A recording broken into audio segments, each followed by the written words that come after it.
সিনেমাতে তো এখনও আছে, আমি এমন না যে সিনেমা ছেড়ে দিয়েছি, সিনেমা আমি এখনও ছাড়িনি, ছাড়ার প্রশ্নই ওঠে না। বছর একটা দুটো ছবি করবই অবশ্যই, আমি এমনিতেই কম কাজ করি। এই ঈদেও আমার একটা সিনেমা রিলিজ হয়েছে, ছোট্ট আহমেদের আহারের জীবন। সামনে আরও বেশ কিছু সিনেমা কমপ্লিট হয়েছে, সেগুলো একের পর এক রিলিজ করবে।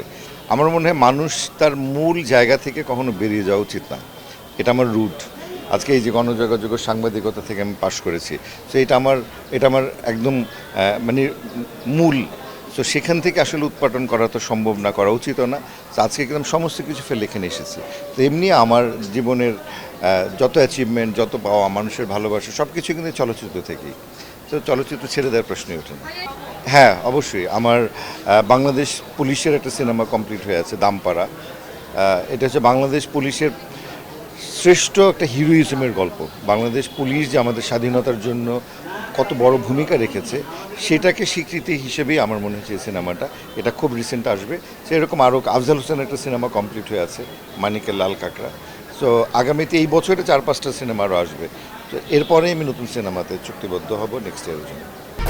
1, 2, 3 ঢাকায় জমি জিতে নিন 100% ক্যাশব্যাক সহ 20 কোটি টাকার পুরস্কার।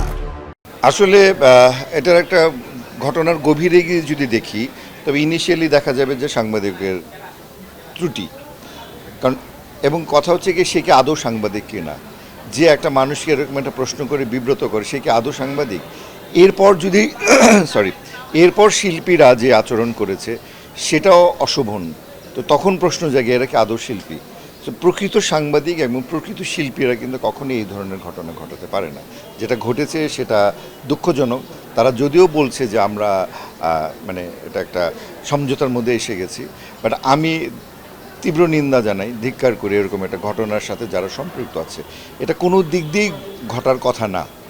আজকে যে সাংবাদিকতা ছিটে ফটাও যদি তার মধ্যে থাকে, বিবেক বুদ্ধি জ্ঞান থাকে, তো সে একটা মানুষকে এরকম বিব্রত করবে না। আর শিল্পীর মধ্যে যদি শিল্পী সুলভ যে আচরণ থাকার কথা, যে দায়িত্ববোধের জায়গার কথা, আমরা সমাজের দর্পণ বিবেক, সো একটা শিল্পীকে কারো গায়ে এভাবে হাত তোলার কথা না। যেই ঘটনাটাই ঘটেছে সেই ঘটনাকে তদন্ত করে সুন্দর একটা সমাধানের দিকে এগিয়ে যাওয়া যেত। সো আমি ভবিষ্যতে যেন এই ধরনের ঘটনা, দুর্ঘটনা না ঘটে, সেজন্য সাংবাদিক বন্ধুদেরকেও বলবো এবং আমার শিল্পী বন্ধুদেরকেও বলবো।